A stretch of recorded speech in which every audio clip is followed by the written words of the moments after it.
Ֆրանսիացիները մի խոսք ունեն, որ ասում են, եթե ստիպված լինես աշխարհին մեկ անգամ նայելու, ապա միայն Ստամբուլին նայիր։ Այնտեղ Աստված եւ մարդկությունը միասին այնպիսի մի վայր են ստեղծել, որը արժանի է տեսնելու։ Մենք առավել համոզվեցինք այս խոսքերի իրավացիության մեջ, երբ եղանք Ստամբուլի խորհրդանիշը համարվող Սուրբ Սոֆիայի տաճարում։ Բյուզանդիայի ոսկե դարի խորհրդանիշը համարվող կառույցը նկատելի է շատ հեռվից։ Այնտեղ հասնել կարելի է միայն մետրոյով, քանի որ զբոսաշրջիկների մեծ թվի պատճառով մոտակայքում մեքենա տեղ չկա։ Մենք էլ մետրո նստեցինք։ Իջնելուն պես լսելի էր մոտակա մզկիթներից մեկից հնչող նամազի բարձր ձայները, որը ամենաշատն էր գրավում զբոսաշրջիկներին։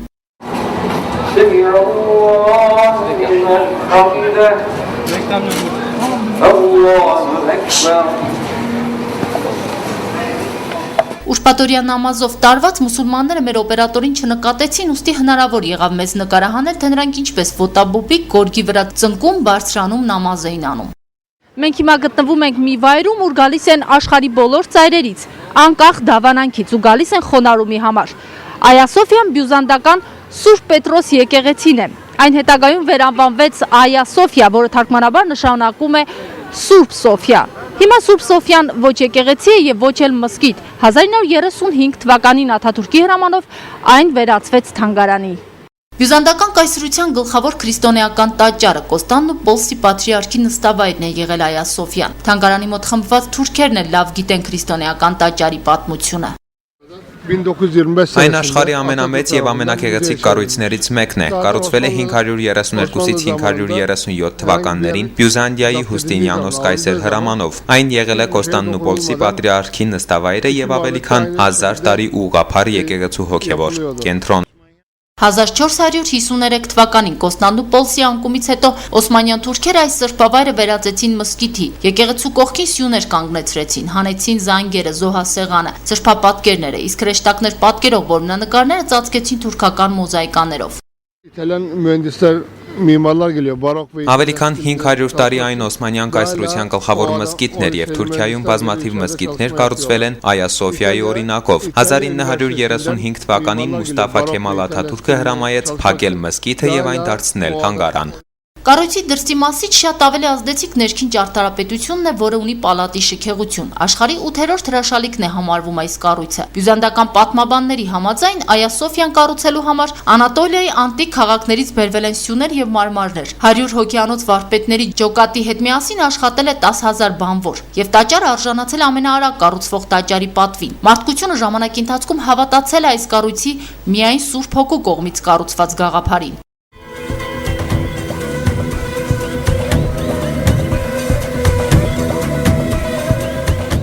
Բյուզանդական պատմության համար մեծ կարևորություն ունի Այա Սոֆիան։ Կայսերների թագ հագնելու արարողությունները, հաղթանակի տոնակատարությունները կատարվել են այստեղ։ Խճանկարներից մեկում պահպանվել է Բյուզանդիայի կայսերների, ինչպես նաև գրկում Հիսուսին բռնող Մարիամ Աստվածածնի նկարը, եւ ըստ ավանդության այնտեղ են պահվում Սուրբ Պետրոսի մասունքները։ Այա Սոֆիան մուսուլմանների կողմից էլ ընդունվել որպես սրբավայր։ Գմբեթում տեղ է գրավում Ղուրանից քաղված մասերը։ Թանգարանի կողքին մենք տեսանք նույնանուն համամը։ Համամը թուրքերի բաղնիքն է, որը թուրքական մշակույթի մաս է կազմում։ Ըստ ավանդության, համամ անուն առաջացել է օսմանյան սուլթաններից մեկի հարեմի կանանցից մեկի Հյուրիեմի անունից, որպես սիրո արտահայտության նշան սուլթանը բաղնիք է կառուցել տվել նրա համար եւ Հյուրիեմ է կոչել։ Հետո այն անվանափոխվել է համամի։ Իսկ այս կամուրջը տանում է դեպի Կապույտ մզկիթ, որտեղ արդեն արևելքը տոնում է իր հաղթանակը։ Մզկիթի պարիսպների մոտ վաճառվում է ստամբուլցիների սիրած անուշեղենը։ Ինչպես բոլոր մզկիթներում, այնպես էլ Կապույտ մզկիթ մտնելուց առաջ նախ լվացվում են, ի նշան մաքրագործվելու։ Հետո անուշեղեն են ճաշակում, այնուհետև ներս մտնում։ Բացի այն, որ Կապույտ մզկիթը մեծ պատմական արժեք է ներկայացնում, այնուամենայնիվ այն գործող մզկիթ է։ Կառուցվել է 1609 թվականին Սուլթան Ահմեդ առաջինի օրոք։ Դրա համար կոչվում է նաև Սուլթան Ահմեդ։ Կապույտ անունը առաջացել է մզկիթի ներսի պատերը զարդարող ավելի քան 20,000 հատ սպիտակ եւ կապույտ ձեռակերտ սալիկների շնորհիվ։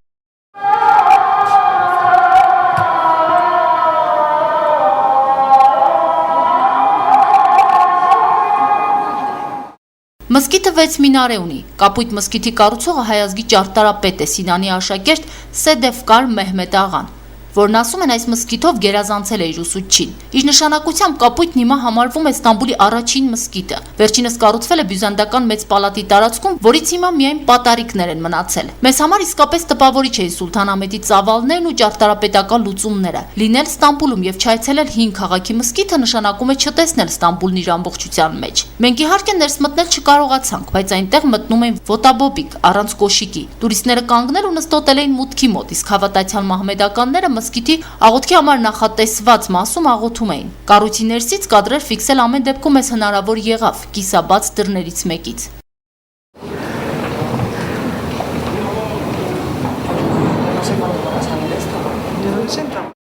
Ստամբուլի խորհրդանիշը համարվող պալատներից է նաև Դոլմաբաղչեի պալատը, որը կառուցվել է 1742-ից 53 թվականներին Օսմանյան Սուլթան Աբդուլ Մեջիդ առաջինի համար։ Պալատի ճարտարապետները եղել են Օսմանյան կայսրությունում մեծ հռչակ վայելող Պալյան ընտանիքի ճարտարապետները։ Դոլմաբաղչեն կառուցվել է բարոկո ոճով։ Սուլթանը ցանկացել է եվրոպական պալատներին ոչինչով չզիջող նստավայր ունենալ, ինչն էլ հաջողվել է անել հանճարեղ Պալյաններին։ Հայ ճարտարապետների կառուցած պալատը իրոք հեքիաթային եւ հիասքանչ է ստացվել։ Այն գտնվում է Բոսֆորի ափերին։ Շենքի ներքին հարդարանքի վրա ծախսվել է 14 տոննա ոսկի, իսկ շինարարության ողջ ծախսերը գերազանցել են 5 միլիոն ոսկե ֆունտը։ Շենքի ներքին հարդարումը նույնպես առանց հայերի մասնակցության չի անցել։ Ամբողջ պալատում կարելի է գտնել Հովանես Այվազովսկու նկարները։ Պալատի կարևոր մասն է նաև Անգլիայի թագու Վիկտորիայի նվիրած 5 տոննա կշռող հաղճապակե ջահը։ Օսմանյան կայսրության անկումից հետո Դոլմաբաղչեն իր նստավայրն է դարձրել Թուրքիայի Հանրապետության հիմնադիր Մուստաֆա Քեմալ Աթաթուրքը, ով էլ